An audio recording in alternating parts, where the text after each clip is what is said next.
My life has always been, how do you change the game? How do you take a perfectly working business model, any business model, and destroy it? That's my passion. That's why I get out of bed. Because if they're big banks or big corporates making a lot of money, there must be a way to piss them off by using technology and destroying their perspective. So that's my passion. Everyone's like, brilliant, Jonas. Fucking nailed it, huh? Just a small question, you know. How are we going to make money? I said, I don't know. The only thing I know that prices are going to go down and over time they're going to go to zero. And everyone's like, can we fire this idiot? I loved the service until Microsoft utterly just destroyed the shit. I was also the chairman of the board of a company called iCloud. It was actually very, very painful in Germany. No one really thought, why should you store things in the cloud? And I tried to explain to everyone that, you know, this is a great idea. And every time they say, it's a fucking stupid idea, Jonas. And like, we can store it on your computer. Why should I store it somewhere else, you moron? Okay. But I've started a lot of companies. I also founded and started a company called Player.io, Nanuba, and Kenet Works. I sold all of these companies to Yahoo. So if you ever have a company that is not working out, call Yahoo. I would actually challenge all of you CEOs. I would say that companies fail is not due to digital disruption. It's because you're in love with your old business model and it's making a shitload of money. It's okay. But if competition using technology innovates in zeros, you are in a very, very, very scary place.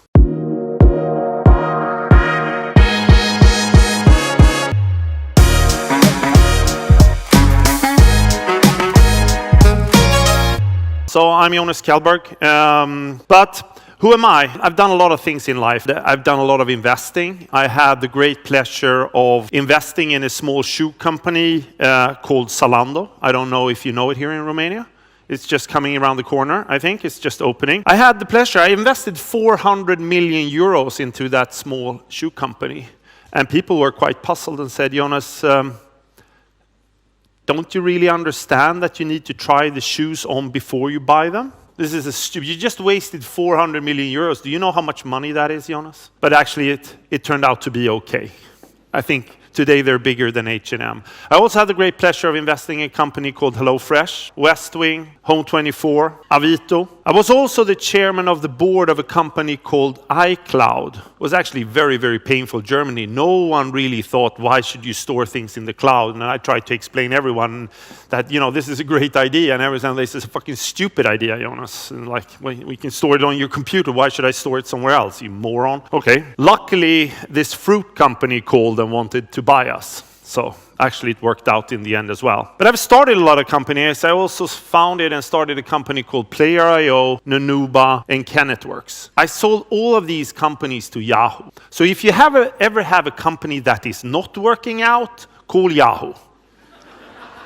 Because basically they buy everything. What have I done more? Well, I also started, advising for this big American Boston consulting group, and I actually started advising a lot of the CEOs in the world of actually how to drive digital business and rethinking existing. I've also had the pleasure of being part of the board of IKEA, and they are the ones now the biggest investors into Nornor. But as you heard, my life has always been, how do you change the game? How do you take a perfectly working business model, any business model, and destroy it? That's my passion. That's why I get out of bed. Because if they're big banks or big corporates making a lot of money, there must be a way to piss them off by using technology and destroying their perspective. So that's my passion. And if this would be a normal lecture, I'd be standing here, spending quite some time here on stage talking about my life. But I often have very, very strong opinions about things I have no clue about.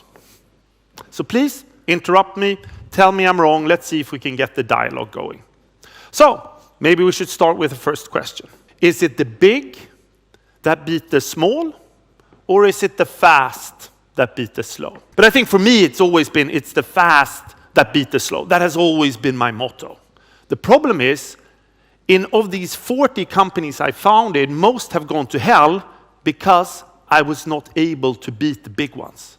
So it was like super confusing. I could start one food company, didn't work out, disaster, started SKYPE, success. So after we sold SKYPE, I had the great pleasure coming to Stanford and starting lecturing. So I went there, and I had the luxury of starting teaching, which was great fun.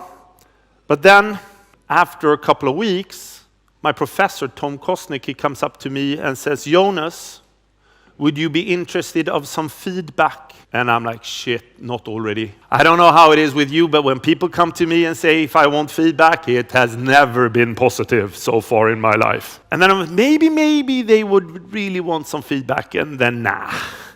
Yeah, well, Jonas, it's like we sat down with the faculty, and the students love you. You're super provocative. Your classes are really enjoyed. There's only one little problem, Jonas. Okay, what is that? Well, we've noticed that you haven't read the literature you're teaching about. Fair point. I thought, I don't know how you've seen these books. They're like super thick, and they just have one theory. You read the first chapter, you get it. You read the summary, you get it, But now I had to sit down and read all of these. And I came to the conclusion, these books are shit boring. So I went to my professor and said, Tom, why haven't you written in any books in your life? You've been at Harvard, you've been at Stanford, you've been the pinnacle, most, Sergey, and everyone's taking your classes now started companies. Why haven't you written a book? And he said, I've never come around to it. I said, I think we should write the book together. I was not utterly convinced. I said, let's do it my way. And then I got him to say yes. So we set off to write the book. And then I said, if I want to write a book, I would want to do it my way. I would want to write a book that is only 100 pages long and half has to be pictures. He was not convinced.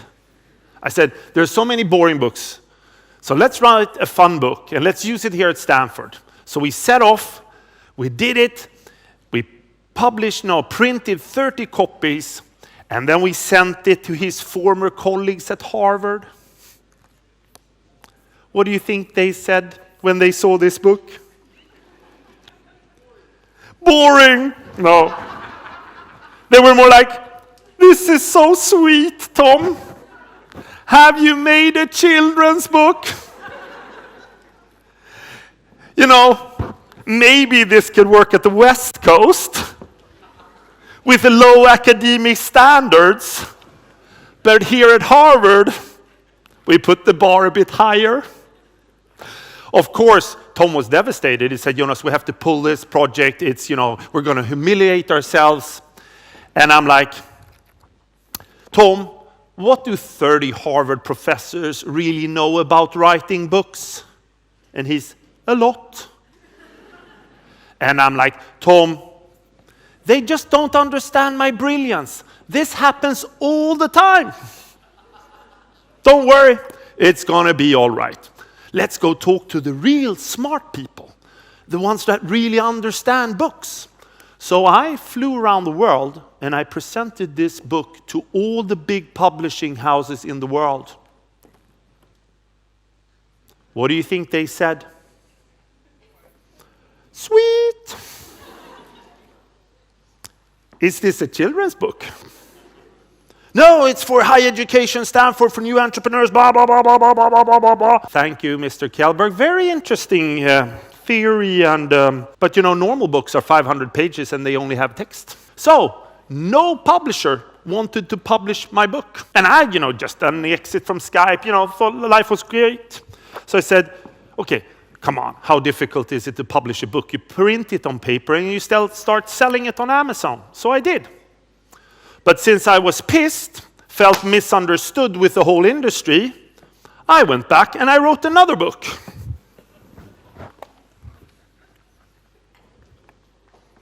And this book has only pictures. Basically, fuck you all.